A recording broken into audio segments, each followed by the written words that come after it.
Bismillahirrahmanirrahim. Allahumma salli ala Muhammadin wa ali Muhammad. Assalamualaikum warahmatullahi wabarakatuh. Ikhwan dan akhwat yang dimuliakan Allah subhanahu wa ta'ala, alhamdulillah di bulan Ramadan ini kita masih bisa mengkaji atau belajar ilmu-ilmu agama, ma'arif Islamiyah. Di sini Al-Fakir akan melanjuti sedikit tentang kajian ayatul tablik. Ayat tablik. Tapi ayat tablik ini Al-Fakir ambil berkenaan tentang ayatul muazzin atau ayatul azan, yaitu pembahasan yang berhubungan tentang alamul akhirah atau hari akhir. Ayat muazzin dan ayat azan ini tidak lepas juga berbicara tentang kemuliaan-kemuliaan atau fadail yang dimiliki oleh Rasulullah dan keluarganya. Bismillahirrahmanirrahim. Wa nada ashabul jannah ashabun nar an qad wajadna ma wa'adana rabbuna haqqan fahal wajadtum ma wa'ada rabbukum haqqan qalu na'am fa'adzana mu'azzinun bainahum alla na'tallahi 'alaz zalimin. Nah, kalau kita lihat bahwa kata atau kalimat muazzin yang terdapat di dalam Al-Quran itu sebanyak 2 kali disebutkan, sedangkan kata azan itu hanya sekali saja di dalam Al-Quran disebutkan. Kalau muazzin itu terdapat bisa dirujuk dalam surah Al-A'raf ayat ke-44 dan surat Yusuf ayat ke-70, sedangkan kata azan itu hanya pada surat At-Taubah ayat kedua.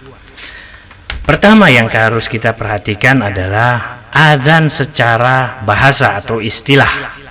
Nah, kalau kita lihat penggunaan istilahi, yurad bihi majmu'atul azkar al-khas allati tuqal hina ma yahinu waqtus shalah li da'watin nas ila shalah wal masjid. Kata azan itu digunakan untuk zikir-zikir yang mana di situ seruan untuk memanggil manusia atau memanggil masyarakat ketika waktu sholat akan tiba, supaya menuju ke masjid dan melakukan sholat berjamaah atau sholat bersama-sama. Nah, tetapi al-lughah yurad biha mutlaqul i'lan, tetapi bahasa sekarang mengartikan bersifat umum. Jadi azan itu diartikan mempunyai arti secara mutlak, umum. Bukan hanya pemberitahuan untuk waktu sholat saja, tapi juga digunakan untuk pemberitahuan untuk segala hal. Misalkan di sini dikatakan fataratan yakunul i'lan muqaranan litahdid wa ukhra li i'lanil harb. Jadi kadang pengumuman yang untuk memberikan sebuah ketegasan atau peringatan, dan juga pengumuman i'lan yang memberitahukan akan adanya peperangan. Wasalisatan li'ilani waktu sholat, dan juga pemberitahuan waktu sholat. Wa bita'birin akhar anal azan ta'ni ikhbarun nas bil khabar bisuratin alaniyah.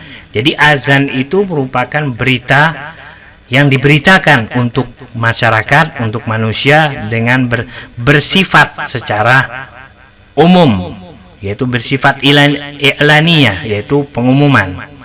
Izan fal azan la yukhtasu bil i'lan min waktu sholat. Jadi azan itu, penggunaan kata azan itu tidak digunakan untuk waktu sholat saja, bal yustaw'ab maknan wasi'an, bahkan penggunaannya meluas.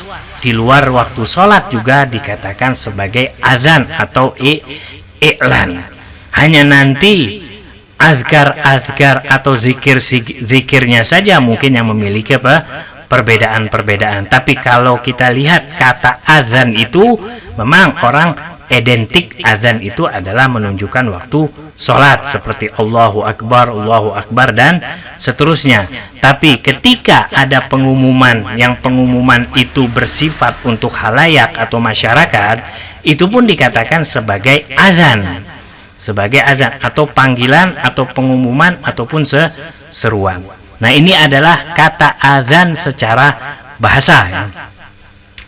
Memasuki pada tafsiran yang berikutnya dari tafsir ayat 42 min suratil A'raf, yaitu sebelum dari ayat 44, Bismillahirrahmanirrahim, walladzina amanu wa amilus salihati la tukallifu nafsan illa us'aha ulaika ashabul jannah hum fiha khalidun. Nah, jumlah atau kata ayat yang berbunyi la tukallifu nafsan illa us'aha, nah, ja'at yaitu kajumlatin mu'taridah fi ayati a'la wa tushir takunu nuqma muhimma, yaitu wahia anna jami'al al-ashkhas la yasta'una fil iman wal amal soleh, bahwa manusia itu tidak memiliki kesamaan di dalam derajat amal soleh dan keimanannya. Jadi masing-masing manusia itu memiliki kadar atau volume keimanan dan amal soleh yang berbeda-beda. Salatnya orang yang berilmu dengan salatnya orang yang tidak berilmu jelas berbeda meskipun sama-sama salat. Orang yang melakukan amal soleh dengan ikhlas dengan orang yang melakukan amal soleh tidak ikhlas tapi pamrih jelas berbeda. Orang yang membuat sesuatu yang bermanfaat untuk banyak orang dengan orang yang membuat sesuatu tapi tidak bermanfaat atau tidak banyak dimanfaatkan orang jelas berbeda. Meskipun di situ amalan soleh itu tetap dihitung oleh Allah, tapi tetap memiliki kadar. Seperti keimanan seseorang itu tidak mungkin sama. Keimanan Imam Ali bin Abi Thalib dengan keimanan Salman Al-Farisi dengan keimanan Abu Dzar Al-Ghifari jelas berbeda. Keimanan para imam, para sahabat dengan keimanan orang-orang biasa jelas berbeda. Keimanan itu memiliki perbedaan di antara halayak yang ada. Kalau keimanan kita manusia biasa ini mungkin yazid wa yankus, kadang bertambah kadang berkurang. Tapi keimanan orang-orang tertentu, keimanan seperti Rasulullah dan keluarganya itu tidak ada kata yazid wa yankus. Dia adalah keimanan yang sudah mentok, yang sudah pada level tertinggi, berbeda dengan keimanan kita yang mana ayat ini berbicara tentang keimanan kita yang tidak memiliki kesamaan dengan keimanan orang lain. Kenapa? Itu kan karena memang derajat kita dengan yang lain itu memiliki perbedaan masing-masing. Wala yasihu an yatawaqqa insan min jami'in nas at-tasawi fil iman wal amali salih, bal kullu syahsin yukallifu bimiqdari qudratihi wa idrakihi wal yaqatihi. Jadi masing-masing orang itu nanti akan dimintai pertanggungjawaban oleh Allah Subhanahu wa taala di akhirat sesuai dengan keimanannya. Orang yang beramal hanya sekian persen dengan orang yang beramal sekian persen jelas pertanggungjawabannya berbeda-beda. Seperti misal anak sekolah SD, SMP, SMA, pertanggungjawaban mereka pasti akan berbeda-beda, tidak mungkin sama. Manusia biasa akan dimintakan pertanggungjawaban oleh Allah Subhanahu wa taala sesuai dari kadar keimanannya. Orang-orang aulia, solehin, wal anbiya, mereka juga akan dimintai pertanggungjawabannya sesuai dengan tugas masing-masing. Seperti misalkan pejabat-pejabat yang ada di pemerintahan, pertanggungjawaban mulai dari yang bawah sampai yang atas jelas berbeda. Tidak mungkin dituntut sama antara atas dengan yang bawah. Tidak mungkin manusia ini dengan keimanan yang rendah akan dituntut pertanggungjawabannya sama seperti pertanggungjawaban orang yang memiliki tugas lebih besar, keilmuan yang lebih banyak, pengetahuan yang lebih dalam jelas berbeda. Seorang ustadz pertanggungjawabannya jelas berbeda dengan santrinya, dengan muridnya. Seorang orang tua pertanggungjawabannya akan berbeda dengan anaknya, tidak mungkin sama. Masing-masing memiliki pertanggungjawaban yang berbeda-beda, dan nanti di akhirat pun bahwa setiap manusia akan memiliki tanggung jawab dengan tanggung jawab sesuai dengan kadar keimanan mereka masing-masing. Tidak bisa kita menyalahkan satu sama lain ketika mereka belum mendapatkan hidayah, bahwa berarti mereka tidak akan mendapatkan pertolongan dari Allah. Tidak bisa kita mengatakan demikian, karena Allah Maha Rahman, Maha Rahim. Jadi Allah akan melihat kadar kemampuan dan kadar keimanan mereka ketika di dunia. Wa naza'na ma fi sudurihim min ghillin. Ayat berikutnya atau penggalan dari ayat yang ini adalah bahwa fahuna tataharrakil ayat syarifah li bayani sifatil mustahikin lil jannah ba'da wurudihim ilaiha. Jadi nanti bahwa manusia itu akan dimasukkan oleh Allah Subhanahu wa ta'ala itu pasti ketika di dunianya itu memiliki sifat-sifat yang ada yang sifat sayyi'ul akhlak, ada yang sifat hasanul akhlak, ada yang baik akhlak, ada yang buruk akhlak. Nah, yang kita pertanyakan misalkan di dunia ini, bahwa manusia ketika memiliki sayyi'ul akhlak atau sayyi'ul khuluq buruk akhlak, misalkan hikid, hasad, dendam dan lain sebagainya. Nah, bagaimana Allah itu akan memperhitungkan sifat-sifat mereka itu di akhirat? Apakah ketika manusia itu memiliki sifat-sifat sayyi'ul khuluq buruk akhlak, yaitu seperti hikid, hasad, dendam dan lain sebagainya, itu akan Allah tuntut juga? Nah, begini. Jadi sifat-sifat buruk yang tertanam di dalam diri manusia itu tidak bisa atau belum atau tidak akan dihukumi oleh Allah Subhanahu wa ta'ala selama sifat itu belum zahir atau belum nampak di permukaan atau di zahirnya manusia itu. Setiap manusia pasti akan ada sifat-sifat tersebut di dalam lubuk hati terdalamnya. Nah, ketika sifat itu masih bersemayam dan tidak muncul ke permukaan jiwanya, tidak dinampakkan di halayak, maka Allah tidak akan menghitung itu sebagai dosa. Allah tidak akan menghitung itu sebagai maksiat.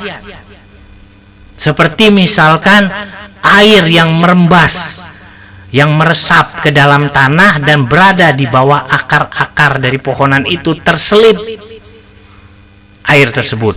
Nah, sifat-sifat buruk atau sayyi'ul ukhluk yang ada manusia di dalam diri manusia, meskipun dia ada di dalam lubuk hati terjauh terdalam, selama tidak dinampakkan, selama tidak dizohirkan, maka Allah tidak menganggap itu sebagai maksiat dan tidak dianggap sebagai itu dosa oleh Allah Subhanahu wa ta'ala.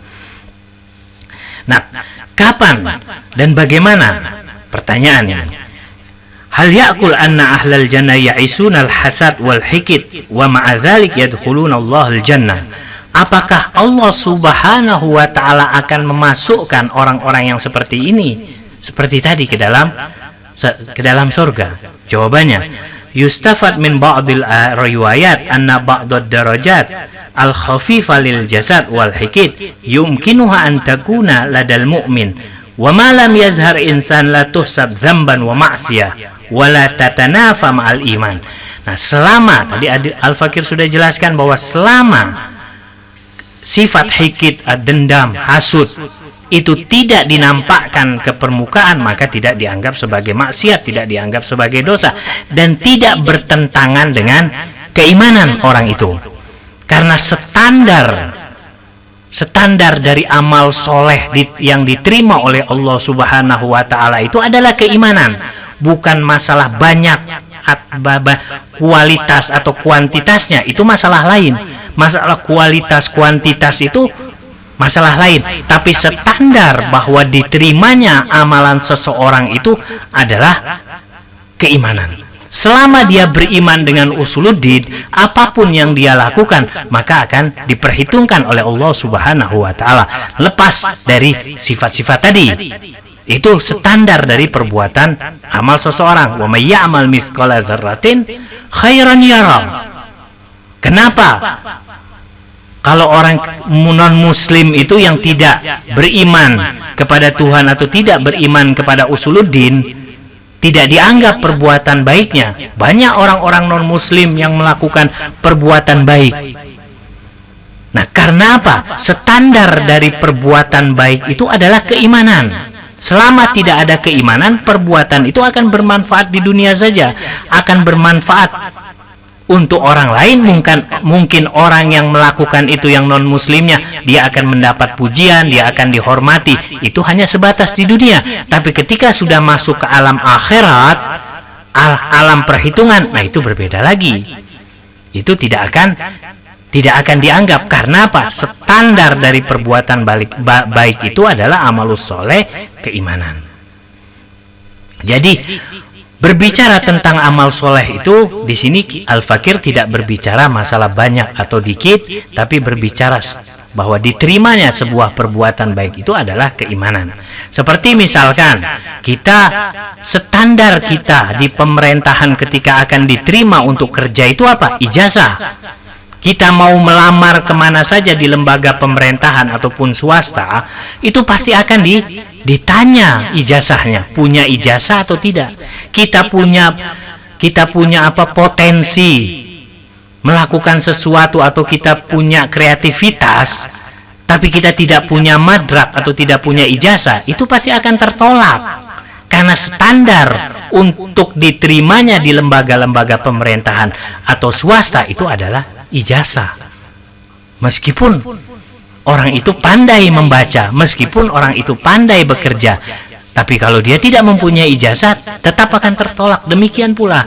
Jadi standar bahwa amal soleh yang akan diterima oleh Allah dan akan berdampak kepada kehidupan akhirat yang abadi, kebahagiaan, adalah keimanan seseorang. Nah, karena bahwa kembali lagi kepada pembahasan bahwa orang-orang yang masuk surga itu kan harus bersih, harus suci. Bersih, suci maksudnya dari sifat-sifat. Jadi ketika misalkan di dunianya dia memiliki sifat-sifat yang buruk dan dia tidak nampakkan ke permukaan atau ke khalayak manusia, itu tidak dianggap dosa dan tidak dianggap maksiat. Nanti ketika dia akan masuk surga, itu dia akan dibersihkan oleh Allah Subhanahu wa taala. Jadi di sini wa bihadza fa innallaha yutahhir quluba haula'il mu'minin min ahlil jannah min hadhihi ad-darajah ad-dha'ifa min al-hasad wal hikid liya'isu fil jannah bikamilil sa'adah wa tuma'nina war raha an-nafsiyah. Jadi semuanya, jadi orang atau manusia yang dimasukkan oleh Allah Subhanahu wa taala itu bersih dari sifat-sifat baik, sifat hasad ataupun dendam ataupun sifat yang lain, dibersihkan oleh, tidak ada lagi di lubuk hatinya yang terdalam itu tersimpan sama sekali, tidak ada lagi. Berbeda dengan ketika di waktu di dunia.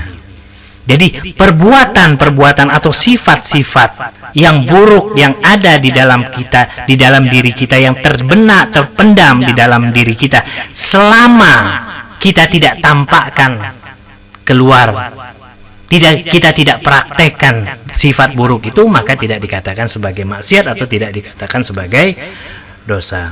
Tajri min tahtihimul anhar. Nah, ini insyaallah pada pertemuan berikutnya Al-Fakir akan lanjuti. Kurang lebihnya wabillahi taufik wal hidayah. Wassalamualaikum warahmatullahi wabarakatuh.